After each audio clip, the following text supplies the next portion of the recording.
Hello friends, हमारे YouTube channel institute of education में आपका स्वागत है। दोस्तों, आप हमारे चैनल से जुड़ जाएं और जुड़ने के लिए सबसे पहले चैनल को सब्सक्राइब कर लीजिए। आज हम लोग एबीएस पेडागोजी के संबंध में बात करेंगे।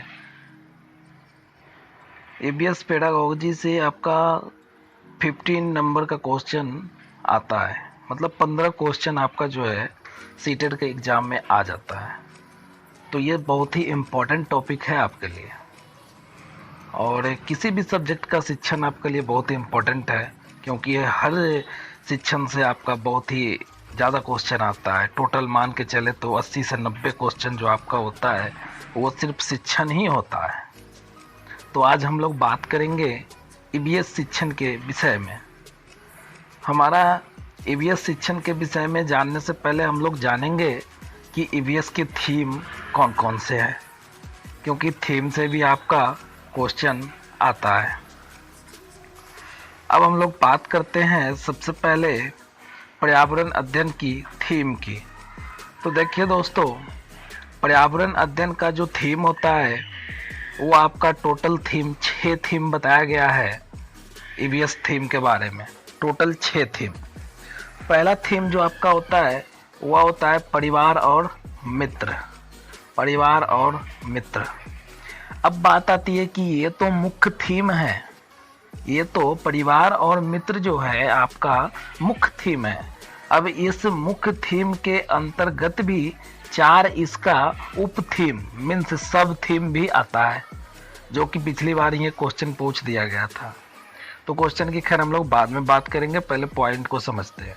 तो इसमें इसका 4 उप थीम है, जिसमें पहला उप थीम आपका होता है संबंध, रिलेशन, एक दूसरे के साथ संबंध, परिवार में एक दूसरे के साथ आपका रिलेशन के बारे में। दूसरी आता है काम और खेल, मतलब वर्क एंड प्ले। जो खेल, कौन कौन सा खेल खेलने योग्य बच्चे के हो सकते हैं, कौन कौन सा काम हो सकता है, ये सारी चीज़ों के बारे में हम लोग पढ़ते हैं। उसके बाद आता है इसका पशु या जानवर। यहाँ पे जानवर भी लिखा जा सकता है पशु के बदले, क्योंकि पिछली बार जो ऑप्शन में आया था वो जानवर करके ही आया था। और लास्ट है पौधे, यहाँ पर पेड़ पौधे भी हो सकते हैं। तो ये था आपका ईवीएस का प्रथम थीम।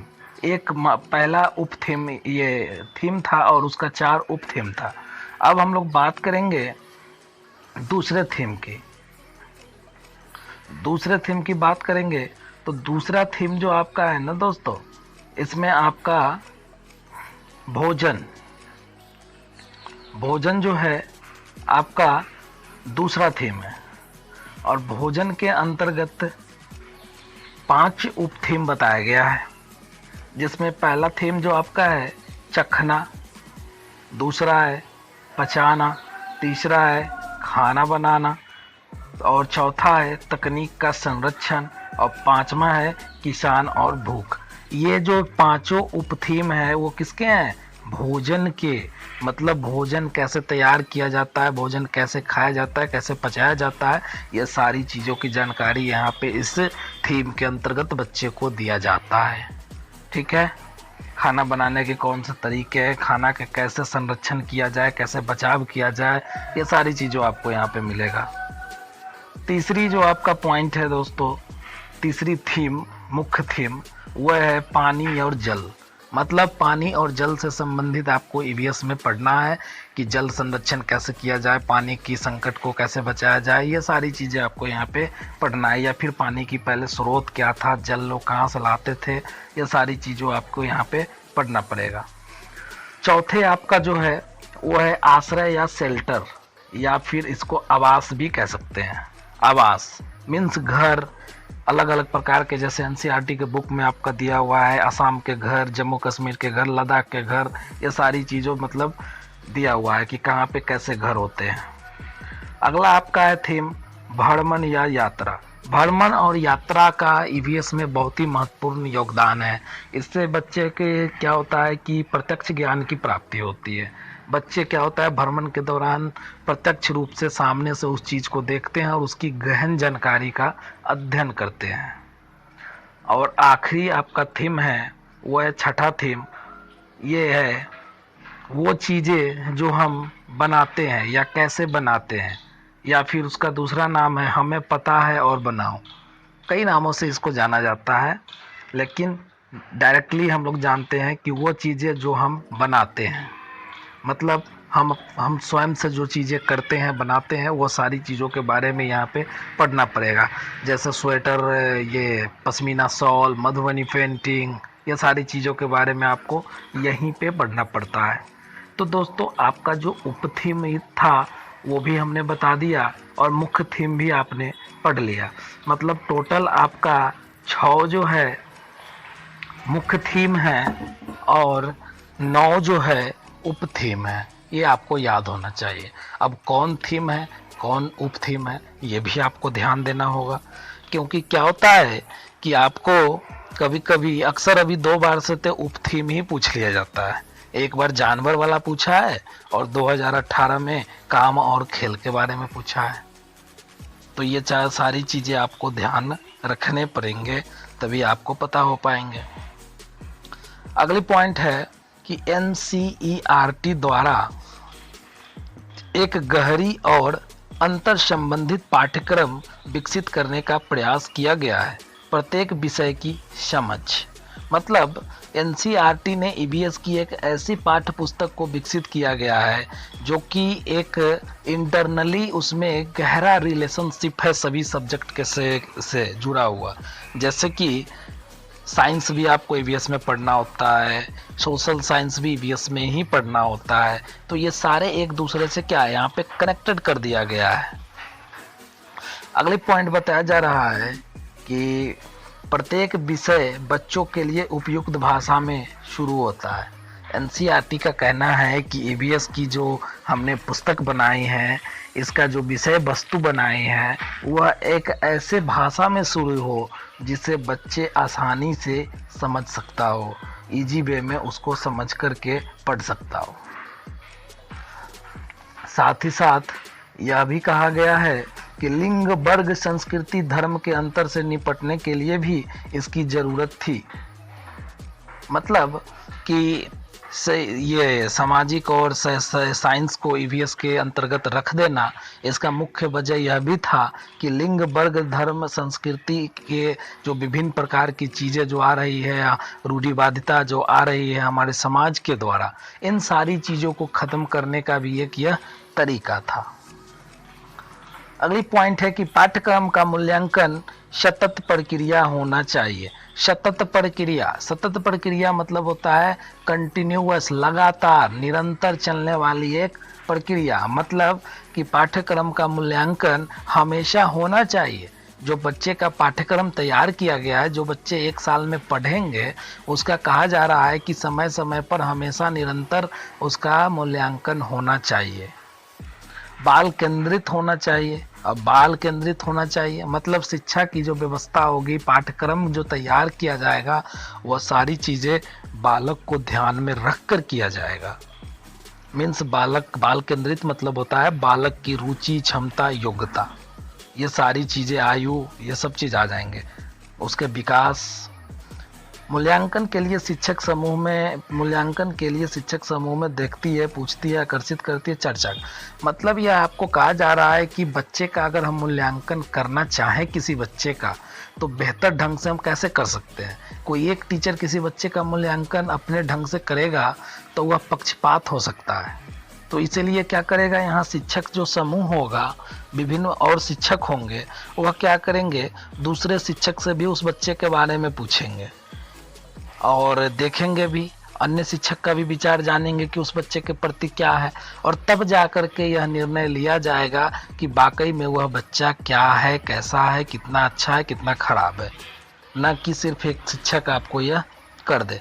अगली पॉइंट आपका है कि NCF 2005 अनुशंसा करता है कि स्कूल में बच्चों के जीवन को स्कूल के बाहरी जीवन से जोड़ना चाहिए। मतलब NCF 2005 का यह मानना है कि बच्चे को सिर्फ 4 दीवारी के अंदर मीन्स स्कूली ज्ञान ही नहीं दिया जाए, बल्कि वातावरणीय ज्ञान, मतलब 4 दीवारी से बाहर ले जा करके उसको ज्ञान दीजिए, प्रकृति का ज्ञान दीजिए, उसको ले जाइए, भ्रमण कराने के लिए ले जाइए, प्रत्यक्ष रूप से ज्ञान दीजिए। ये बातें एनसीएफ 2005 ने कहा है। स्कूल घर और समुदाय के बीच खाई को कम करेगा। मतलब ईवीएस एक ऐसा सब्जेक्ट है जो आपका स्कूल, घर और समुदाय के बीच को खाई कम करने की बात करते हैं। मतलब हुआ कि सिर्फ बच्चे किताबों में ही बंधे हुए नहीं रहेंगे, मतलब उनको ईवीएस के सब्जेक्ट के अंतर्गत एक ऐसा मतलब मौका दिया जाएगा जिससे बच्चे क्या करेंगे कि अपने वातावरण को भी वह जान पाएंगे।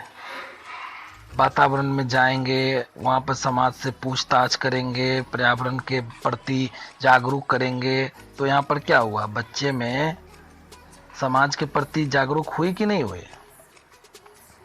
अगली पॉइंट है कि एनसीएफ किताबी और रटंत ज्ञान को नहीं मानती, व्यवहारिक ज्ञान पर बल देती है।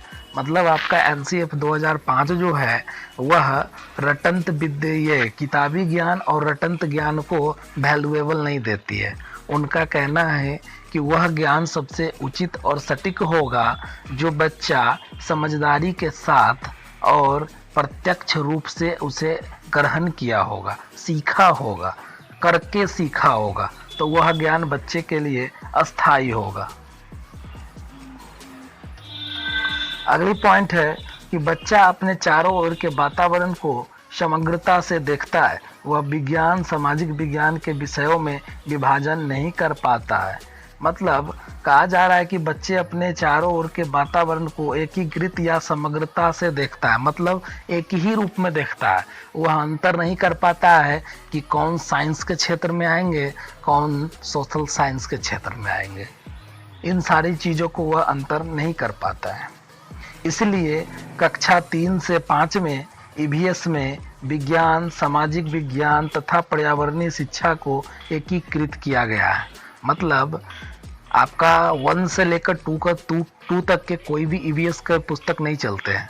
ईवीएस की जो सारी चीज़ें होती है वो मैथ और भाषा के द्वारा पढ़ाई जाती है 1-2 में कुछ चीज़ें, लेकिन 3 से 5 तक आपका क्या होता है कि ईवीएस का बुक आ जाते हैं, ईवीएस को रख दिया जाता है पाठ्यक्रम में। अब इसके अंतर्गत आपका साइंस आ जाते हैं, सोशल साइंस आ जाते हैं और जो पर्यावरण शिक्षा है वो भी आ जाते हैं इसके अंतर्गत। तो ये सारी चीज़ें आपको यहीं पे पढ़ने को मिल जाता है। यह भी क्वेश्चन पिछली बार पूछा गया था कि ईवीएस की जो आपका पाठ्यक्रम है वो किस क्लास के लिए नहीं है, तो 1-2 के लिए नहीं था, इसी से संबंधित था। अगली पॉइंट है ईवीएस विषय कक्षा 1 और 2 में नहीं है, लेकिन इससे संबंधित मुद्दे और अवधारणाएं भाषा एवं गणित का हिस्सा है, जो कि अभी हमने बताया है आपको। ईवीएस की पाठ्य पुस्तक में परिभाषा के लिए कोई जगह नहीं है। यहाँ तक कि किताब में बोली जाने वाली भाषा औपचारिक नहीं है, लेकिन बच्चों द्वारा बोली जाने वाली है। कहने का मतलब हुआ कि ईवीएस की पाठ्य पुस्तक में मीन्स क्लास 3 से 5 तक के जो बच्चे होते हैं उनके लिए पुस्तक में परिभाषा नहीं रखा गया है, डेफिनेशन। मतलब बच्चे को यहाँ पर डेफिनेशन रटने के लिए और याद करने के लिए कोई मौका नहीं दिया गया है, बल्कि बच्चे को सिर्फ समझदारी और करने पर ज़्यादा बल दिया गया है। लर्निंग बाय डूइंग, करके सीखने पर ज़्यादा बल दिया गया है। और यह भी कहा जा रहा है कि किताब की ऐसी भाषा उसमें दिया गया है जो पूर्ण रूप से औपचारिक भी नहीं है, मतलब साहित्यिक भाषा भी नहीं है। ऐसी भाषा बल्कि दी गई है जिसे बच्चे आसानी से समझ सकते हैं। अगली पॉइंट है पाठ्य पुस्तक ज्ञान का एकमात्र स्रोत नहीं है। पाठ्य पुस्तक जो है ज्ञान का एकमात्र स्रोत नहीं है, बल्कि उन्हें ज्ञान के निर्माण के लिए समर्थन करना चाहिए विभिन्न स्रोतों द्वारा, लोगों से, अपने पर्यावरण आदि से। कहा जा रहा है कि पाठ्य पुस्तक जो आपका है वही सिर्फ एक ज्ञान का मात्र स्रोत नहीं है, बल्कि और भी स्रोत है जिससे बच्चे को ज्ञान की प्राप्ति हो सकती है। जैसे दूसरे लोगों से संपर्क करके, अपने आसपास के वातावरण से, कहीं और जाकर के प्रकृति से, मतलब विभिन्न स्रोतों के माध्यम से बच्चे को सीखने का मौका दिया जाए, न कि सिर्फ किताब रटने पर ही बल दिया जाए। एनसीएफ के एक थीम भी है और ईवीएस का भी यह कह सकते हैं कि यह एक महत्वपूर्ण पॉइंट भी है। बालकों का बोझ करना, बोझ कम करना, सॉरी, बालकों का बोझ कम करना। यहाँ पर कहा गया है कि यह पाठ्यक्रम से संबंधित है। पाठ्यक्रम में लचीलापन आवश्यक है, जरूरत के अनुसार परिवर्तन या छूट देना। मतलब कहा जा रहा है कि ये देखिए, सबसे पहली बात है लर्निंग विदाउट बर्डन, मतलब बिना बोझ के अधिगम। मतलब ये आपका एनसीएफ भी सिफारिश करती है और ईवीएस शिक्षण भी कहता है कि बच्चे की शिक्षा जो दिया जाए वह बिना बोझ का अधिगम हो, उसको किसी भी प्रकार का बोझ नहीं लादा जाए, जैसे पुस्तकों का बोझ नहीं दिया जाए। इसीलिए साइंस को अलग करके नहीं बल्कि ईवीएस में ही पढ़ाया गया है। अगली पॉइंट है, और ये भी कहा गया कि पाठ्यक्रम में लचीलापन आवश्यक है। मतलब पाठ्यक्रम ऐसा बनाया जाए जिसमें समय के अनुसार परिवर्तन किया जाए, समय के अनुसार थोड़ी बहुत छूट दी जाए बच्चे को। ऐसा नहीं है कि हमेशा करापन ही रखा जाए, तो बच्चे में दोस्ता का भी अभाव ये उत्पन्न होता है। अगली पॉइंट है शिक्षण एवं मूल्यांकन के तरीके भी प्रभावशीलता पूर्वक व परिवर्तनशील होना चाहिए। मतलब कि शिक्षक एवं मूल्यांकन के तरीके, मतलब शिक्षक, पहले शिक्षक की बात करते हैं। शिक्षक ऐसे होना चाहिए जिसको देखकर बच्चे प्रभावित हो कि हाँ ये टीचर है हमारे, ये हमें अच्छे पढ़ा सकते हैं, उनसे इम्प्रेस हो। मतलब मित्रवत व्यवहार करे, बच्चे को सुख दुख में मतलब उसका भागीदार बने, तो वह शिक्षक जो होगा प्रभावशाली होगा। और मूल्यांकन प्रक्रिया में कह रहा है कि परिवर्तनशील, मतलब बच्चे को हमेशा एक ही तरह से मूल्यांकन नहीं किया जाना चाहिए, विभिन्न तरीकों से करना चाहिए। कभी टेस्ट लेकर के करना चाहिए, कभी मौखिक टेस्ट लेकर के, कभी कुछ खेल कूद करवा करके, कभी कुछ और करवा करके, विभिन्न प्रकार की प्रयोगिता करवा करके बच्चे का मूल्यांकन करना चाहिए, जिससे बच्चे में क्या होगा कि रुचि जगी रहती है। अगली पॉइंट है वर्तमान पुस्तक में स्कूल में बालक के अनुभव को महत्व दिया जाता है। मतलब वर्तमान की जो पाठ्यक्रम बनाई गई है विद्यालय में, उसमें बच्चे की अनुभव को बहुत ज़्यादा वैल्यूएबल किया जाता है। और यह बात एनसीएफ 2005 भी सिफारिश करती है कि बच्चे को अनुभव को महत्वपूर्ण या महत्व दिया जाना चाहिए। जैसे बच्चे क्या सोच रहे हैं, बच्चे क्या चिंतन कर रहे हैं, बच्चे कौन सा काम या गतिविधि कर रहे हैं, ये सारी चीज़ों पर ध्यान देना शिक्षक का एक कार्य होगा। ईवीएस की पाठ्य पुस्तक बाल केंद्रित है ताकि बच्चों को तलाशने के लिए बहुत जगह मिल जाए और वह रटने पर बल न दे। मतलब ईवीएस की पाठ्य पुस्तक एक ऐसी पाठ्य पुस्तक तैयार की गई है जहां पर बच्चे को स्वयं करने के लिए, स्वयं करके सीखने के लिए बहुत मौका दिया गया है, बहुत अवसर दिया गया है, जहां पर क्या होगा कि बच्चे चाहते हुए भी नहीं रट पाएगा, वह रट नहीं पाएगा। ऐसी पुस्तक बनाई गई है। स्कूल अधिकारियों की भूमिका, ईवीएस में स्कूल अधिकारियों की क्या भूमिका होगी? स्कूल के प्रधानाचार्य और शिक्षक बच्चों को प्रोत्साहित करने के लिए प्रयास करेंगे, बच्चों को स्वयं से सीखने, कल्पनाशील गतिविधियों को आगे बढ़ाने के लिए प्रतिबिंबित करेंगे और उनसे प्रश्न भी करें। मतलब कहा जा रहा है कि जितने भी शिक्षक या शिक्षकोत्तर कर्मचारी हैं, मीन्स और जो भी कर्मचारी, प्रधानाचार्य, जो सब लोग हैं, वो सब मिलकर के बच्चे को स्वयं से सीखने के लिए, अपनी उनकी कल्पना शक्ति का विकास करने के लिए, चिंतन शक्ति का विकास करने के लिए उनको हमेशा मोटिवेट करेंगे। ठीक है, उसको रास्ता दिखाएंगे कि ऐसे करो, ऐसे करो। और साथ ही साथ ज़रूरत होने पर बच्चे से पूछताछ भी करते रहेंगे। जैसा हम बालकों को मानते हैं, उन्हें वैसा ही रचनात्मकता की पहल पर जोर देना चाहिए। मतलब हम बच्चे को अवलोकन के द्वारा जानते हैं कि फलाना बच्चा ऐसा कर सकता है, ये कर सकता है, वो कर सकता है, तो हम बच्चे को वैसा ही काम देना चाहिए जिससे वह काम करने में रुचि भी ले और उसको अच्छे तरीक़ा से कर भी सकता हो, न कि ज़बरदस्ती उसको हम कोई काम थोप दे। ऐसा नहीं करना है। अगली पॉइंट है कि परीक्षा निर्धारित नोटबुक को ज्ञान का एकमात्र आधार के रूप में नहीं माना जाना चाहिए, क्योंकि इन्हीं कारणों से अन्य संसाधनों और साइटों से सीखने को नज़रअंदाज किया जाता है। कहा जा रहा है कि सिर्फ नोटबुक का ज्ञान ही एकमात्र आधार नहीं होना चाहिए, बल्कि बल्कि बच्चे को अन्य संसाधनों से भी सीखने का मौका मिलना चाहिए। जैसा इंटरनेट से सीखने का मौका मिलेगा, बच्चे खोज करेगा कि कौन सी चीज़ ये है, क्या है, कैसा है, उन सारी चीज़ों के बारे में सीखेगा। अब है एनसीईआरटी से पर्यावरण शिक्षण शास्त्र। मतलब एनसीईआरटी ने पर्यावरण शिक्षण शास्त्र के विषय में क्या कहा है? तो इन्होंने कहा है कि बच्चे जानवरें, चीज़ों आदि को वर्गीकृत करके वर्गीकरण कौशल सीख सकता है। मतलब बच्चे बांटने के लिए, बच्चे को किसी चीज़ को वर्गीकरण सिखाने के लिए हम लोग क्या करेंगे? तो करेंगे कि बच्चों को कुछ जानवरों और अन्य वस्तु या चीज़ों का कुछ पिक्चर वगैरह या कुछ देंगे और बच्चे को कहेंगे कि ये छांटो, तो वो छांटेगा।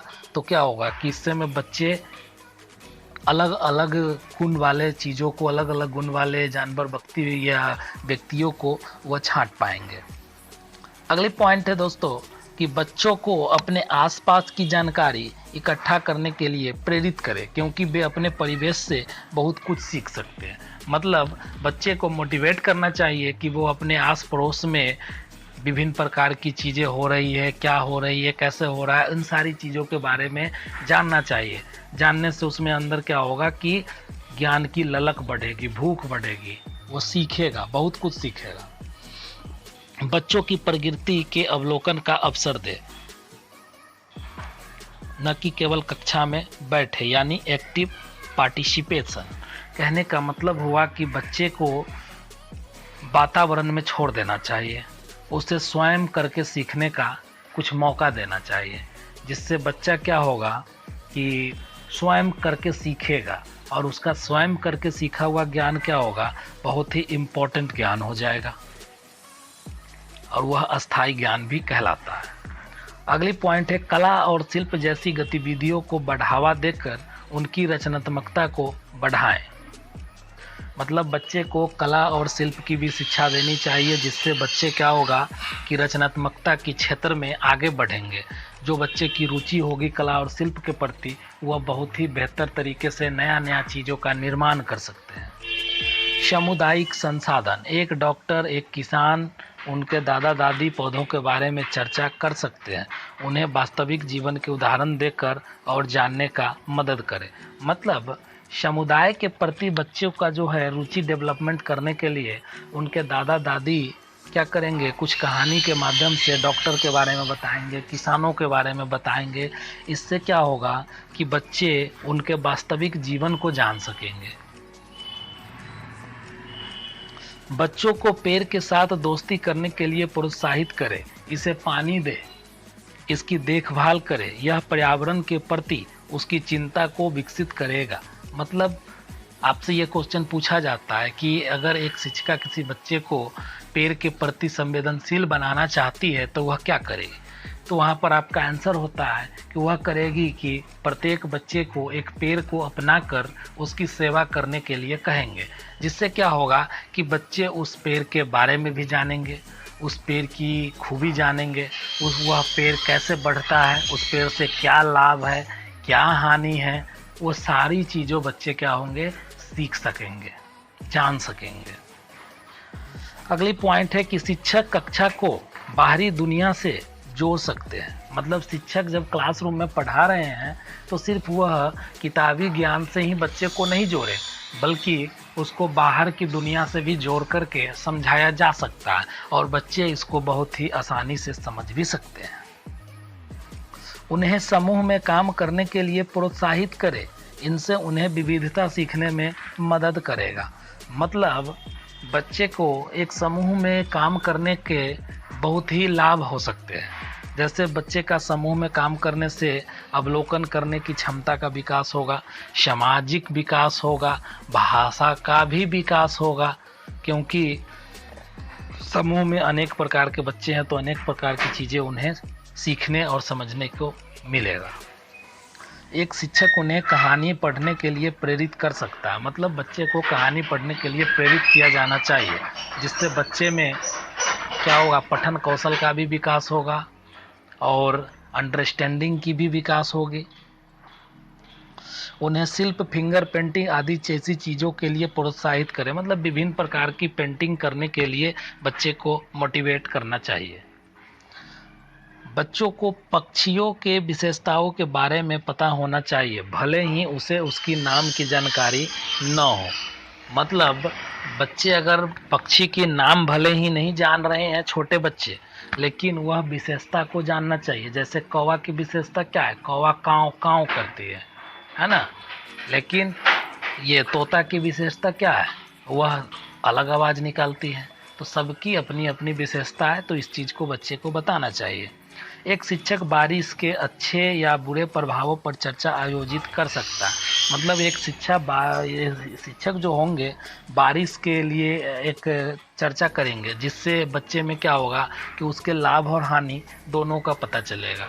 जैसे लाभ यह होगा कि हम लोग जल संरक्षण करेंगे, जल का उपयोग कैसे करेंगे, बीमारियों से कैसे बचेंगे, ये सारी चीज़ें हो सकता है। अगली पॉइंट है कि ईवीएस में परिवर्तन के कारण पक्षियों की घटती संख्या के बारे में बच्चों से चर्चा करें। मतलब पर्यावरण में जो हमारा आए दिन बदलाव हो रहा है, परिवर्तन हो रहा है, क्यों हो रहा है, क्या कारण है, क्यों इतनी संख्या पक्षियों की कमी हो रही है, क्यों पेड़ पौधे सूख रहे हैं, ये सारी चीज़ों के बारे में बच्चे से हम चर्चा कर सकते हैं, जिससे बच्चे क्या होगा, संवेदनशील बनेगा। बच्चे खाना खाने जैसे चीज़ों के लिए अपने परिवार के सदस्यों से सलाह ले सकता है। मतलब बच्चे को खाना खाने संबंधी विभिन्न प्रकार की चीज़ें बताई जा सकती है, या फिर बच्चे खुद ढूंढ करके आसपास में खा सकते हैं। लेकिन यह ध्यान भी रखना चाहिए कि ऐसा ना हो कि कुछ ऐसे पौधे भी और फल होते हैं जो जहरीले प्रकार के होते हैं, जिसे बच्चे जान नहीं पाते हैं। तो इसलिए वहाँ पर उन्हें अपने माता पिता या किसी अन्य से सहायता लेनी चाहिए और पूछनी चाहिए कि यह खाने योग्य है या नहीं है। तो ये सारी चीज़ों क्या होगा कि बच्चे को मदद करेगा। तो दोस्तों, आज हम लोग अपने क्लास को ज़्यादा लंबा नहीं करेंगे, आज हम लोग इतना ही पढ़ेंगे। इसके आगे अगले क्लास में हम लोग पढ़ेंगे। अब